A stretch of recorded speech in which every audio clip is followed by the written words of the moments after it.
শুধু SC ST বা OBC নয়, এবার জেনারেল কাস্টের ছেলে মেয়েরাও পাবে বিশেষ সুযোগ সুবিধা। 50% নাম্বার থাকলেই হবে কেল্লা ফতে। বড় ঘোষণা করল রাজ্য সরকার। পড়াশোনা হোক বা চাকরি, সবেতেই সুবিধা পেয়ে থাকেন তফসিলি জাতি উপজাতিরা। তবে এবার লোকসভা ভোটে জিতে সকল সম্প্রদায়ের কথা চিন্তা করলেন মুখ্যমন্ত্রী মমতা বন্দ্যোপাধ্যায়। সম্প্রতি এমনই এক প্রকল্প শিরোনামে উঠে এসেছে।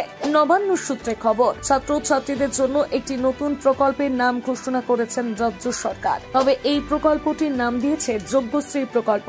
এই প্রকল্পের মাধ্যমে দরিদ্র পরিবারের ছেলে মেয়েদের বিভিন্ন চাকরির জন্য বিনামূল্যে টিউশন পড়ানো হবে। আগে এই প্রকল্প শুধুমাত্র তফসিলি জাতি ও উপজাতির ছাত্রছাত্রীরা পেত, কিন্তু এখন ওবিসি ও সাধারণ বিভাগের ছাত্রছাত্রীরাও এই সুবিধা পেতে চলেছে। তবে যোগ্যশ্রী প্রকল্পে আবেদন করার জন্য ছাত্রছাত্রীদের মাধ্যমিকে 50% থেকে 60% নম্বর পেতে হবে। তাহলেই সকল সম্প্রদায়ের ছাত্রছাত্রীরা এই প্রকল্পের জন্য আবেদন করতে পারবে। এই প্রকল্পের মাধ্যমে পশ্চিমবঙ্গের ছাত্রছাত্রীরা বিনামূল্যে টিউশন পড়ানো হবে, যাতে করে তারা বিভিন্ন পরীক্ষা যেমন জেইই, নিট আরো বিভিন্ন চাকরির পরীক্ষায় ভালো ফলাফল পেতে পারে। এই প্রশিক্ষণের জন্য রাজ্য জুড়ে 50টি সেন্টার তৈরি করা হবে এবং টিউশন চলাকালীন ছাত্রছাত্রীদের 300 টাকা করে প্রতি মাসে দেওয়া হবে বলেও জানিয়ে দিয়েছে রাজ্য সরকার।